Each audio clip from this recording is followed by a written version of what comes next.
It's Piccadilly Talks Season 3. I'm your host, Angelique Virtue. Our guest is Professor Felix Akinladejo. We're going to talk about the integration of artificial intelligence in education. Professor, how are you? I'm very fine, thank you, Angie. I am excited to talk with you about artificial intelligence because it seems to be, it's either the next big thing or the thing that's happening now. But before we go into all of that, I want to talk a little bit about you and your work.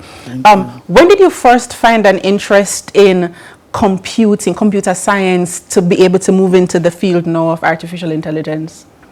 If I remember, that was in the 80s. Oh my.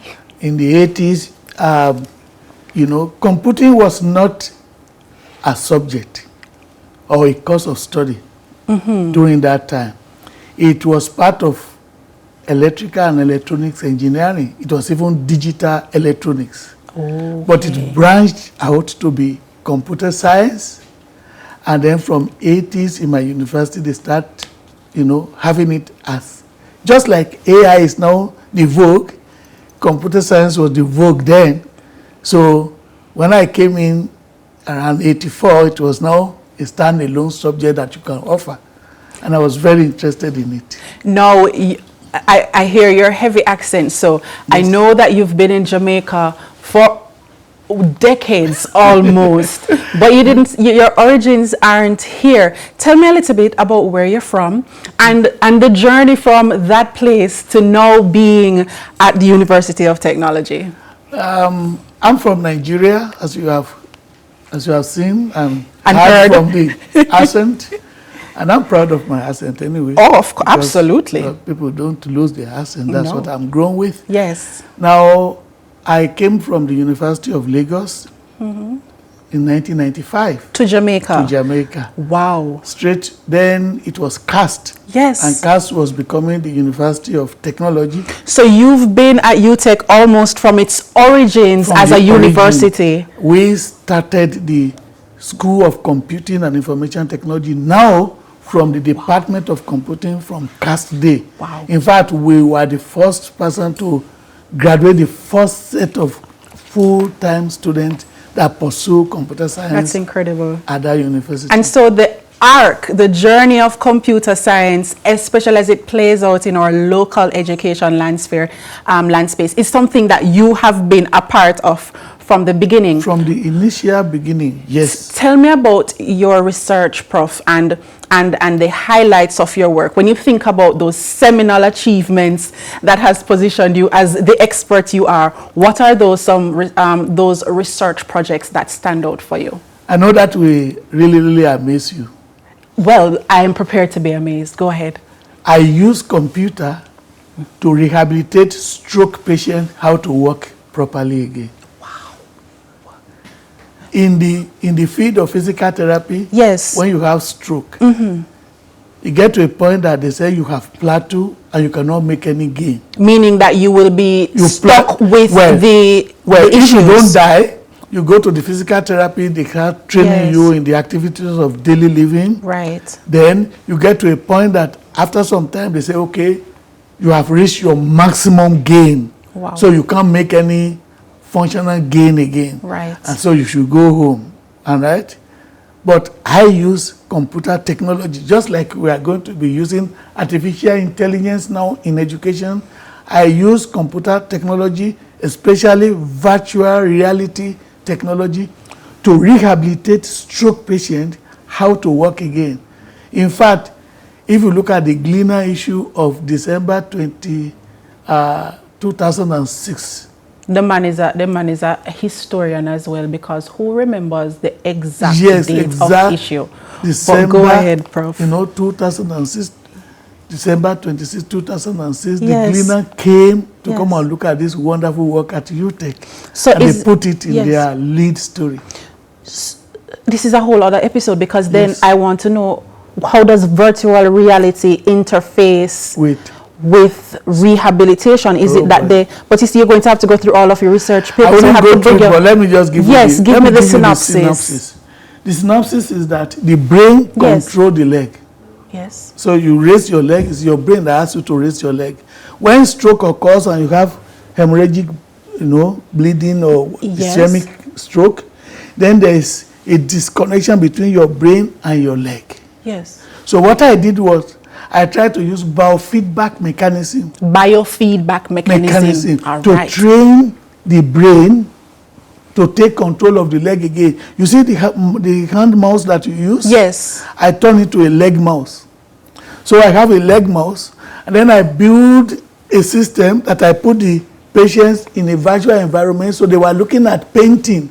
Yes. But they don't paint with their hand, they paint with their leg. So they are looking at the painting, they are painting it using their leg. So the brain is being controlled. Yes. Again, the leg is being controlled by the brain because of the paint. It's like a game. Yes. And a physical therapy will make it easy. Yes. And then a physical therapy will make it difficult. So they start making it difficult. By the time we finish, before they start it and after they start it, you see a remarkable difference in their movement, especially what they call Yes. dorsiflexion and plantarflexion.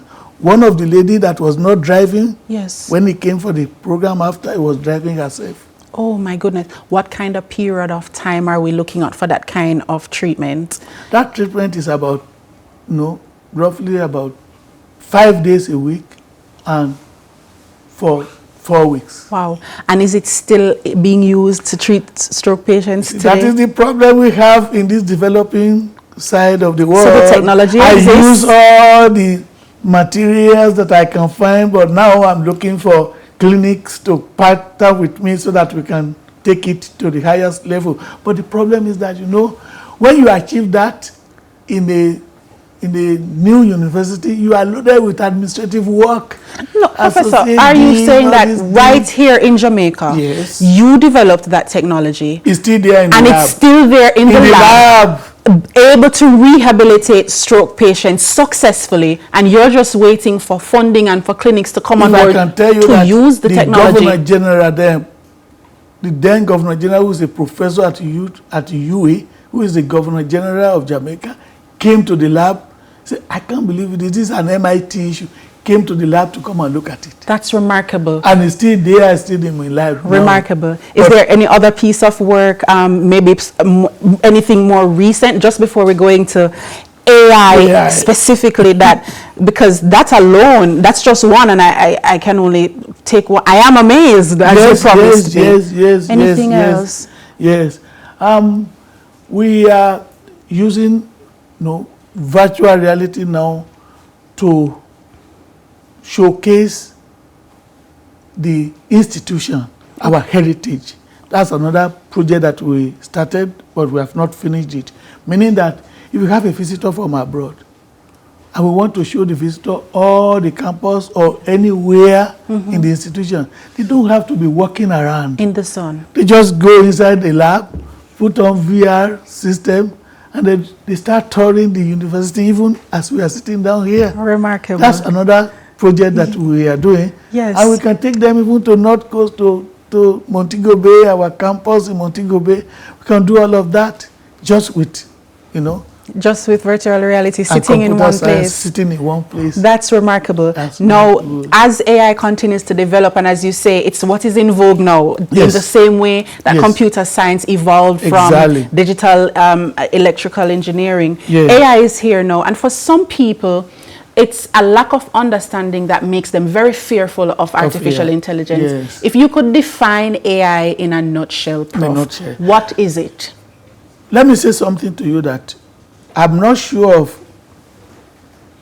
those who are not in the field of computing, but for those in the field of computing, AI failed woefully in the first instance of its project. Oh my. I can even cite company like Victoria's Secret. You see, how important and how, famous that company is.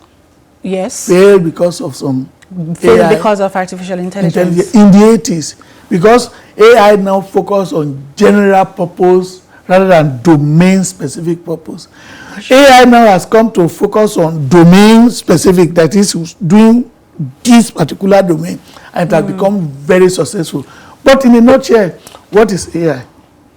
AI is the science of making machine to think like humans. Okay. Simple. We want to make machine to think like human. It can smartly process large amount of data in way faster than human being.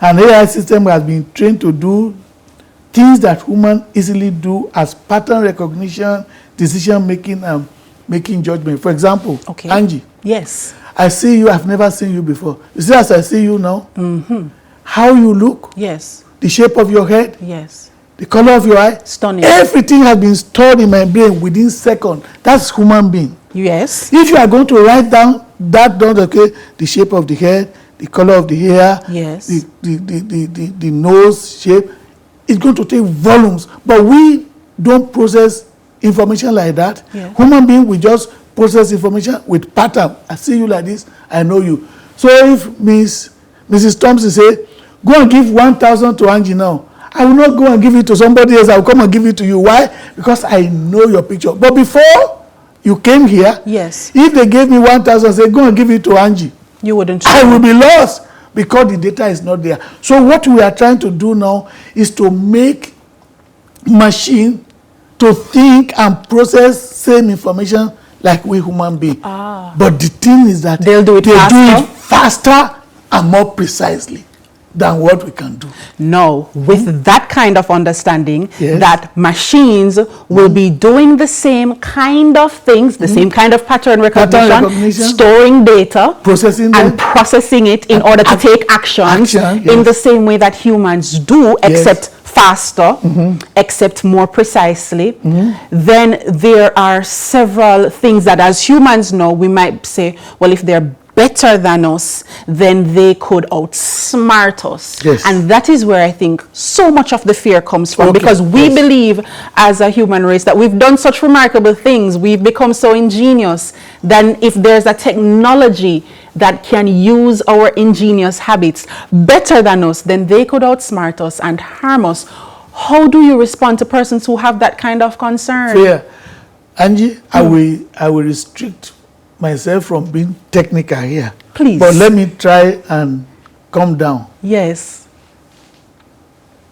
The machine can do things better than us. Yes. But let me tell you, what is education? Education is the act of, teaching knowledge and receiving knowledge. Okay. When you are receiving knowledge, you are called a student. Yes. When you are teaching knowledge, you call a teacher. Correct. That's how we are. Yes. Human beings, we have to acquire knowledge and then we disseminate. The same thing with the machine. The machine has to acquire knowledge in order to disseminate it, in order to act. So that is why I don't believe machine can be smarter than us, can be more precise, but they can't outsmart us as human beings. Why? You see, in the language that we speak, yes, in computing, we borrow from the natural language, from English language. Yes. And in English language is governed by grammar. Yes. From what I have studied, there are 4 levels of grammar to speak this English language. You have the regular grammar. All right. You have the, unrestricted grammar. You have the context-sensitive grammar. All right. And you have context-free grammar. All right. We are still at the 2nd level in computing, regular and unrestricted grammar. Now, we are now diving into context-sensitive grammar, and we are programming computing to do so. We have not even been to, context-free. Context-free. What that looks like, it means that we have At one point, artificial intelligence was very rigid. Yes. The voice had no inflection. So it was entirely without context. Yes. Now you're saying we're moving to content sensitive, where so now the machine can learn based on environment, yes, based on what it sees. Just like us, if I come here now and I see that these people are hostile, I will sense it and I will run away. If I come here, so that's content, sensitive, and I see that these people are welcoming, so yes. I feel comfortable. So we are now teaching the machine now to be context sensitive. That is, you give you A and B, but from A and B you can process others. I understand. Variable. Yes. But remember, as I have said, we human beings still possess that higher level of, intelligence. Understood. That we have not even discovered ourselves. And until we put them into the machine, the machine then cannot so we have that no way. Fear at all. All right. Well, I hope it will eliminate some of the mundane things that we are used to, but some of the other things that we have not dabbled into, we still have that domain to ourselves. And to explore. But Prof, you see, that's an excellent point to segue into education specifically. Yes. As you mentioned, eliminating the mundane tasks. Yes. Some of the matters that we have to continue to do on a daily basis. Instead of picking up the phone to set the alarm, I can say, wake me up at 6, and the machine knows that the context is, I will set an alarm and I will make an alarm at 6 a.m. When we consider those kind of mundane tasks in the field of education, specifically in the classroom, what are some of the ways that artificial intelligence have been and will be, from your position, integrated into our classroom settings in the education sector? Good. You see, AI will be very good in what we call personalized learning experience. Personalized learning experience. I love how that sounds. See, if you look at it, a teacher is in front of 40 students. Yes. Teaching mathematics. Prof, I knew you were going to say mathematics, I knew you were going to say it because, Prof, let's talk. Yes. I thought I was bad at math. But you know what? I'm brilliant at mathematics. It's just that it wasn't personalized for my English brain. I have a feeling that what you're saying is that another little girl who might be thinking, I'm not good at mathematics, might have someone through AI, who might be able to personalize the experience. Tell me. And this is, for example, a teacher is teaching 40 students. Yes. With the same method. Sure. But all those 40 students are not learning they learn different ways.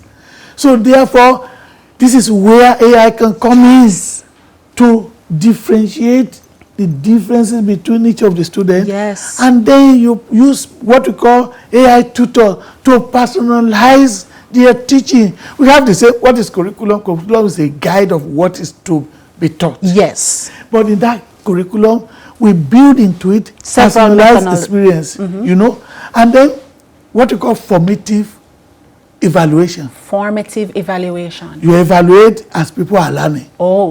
You see what they take to, what they don't like. You allow the AI to respond to and adjust. To feedback and adjust to them.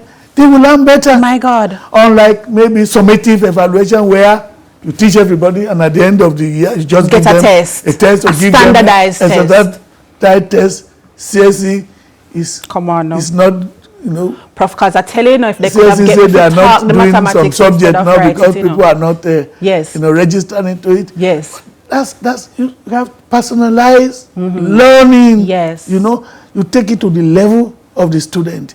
That's one way. Yes. Also, what about cross-cutting integration of heterogeneous disciplines? No, sir, I never hear that, sir. You never hear that? No, sir. Say that again, sir. Listen.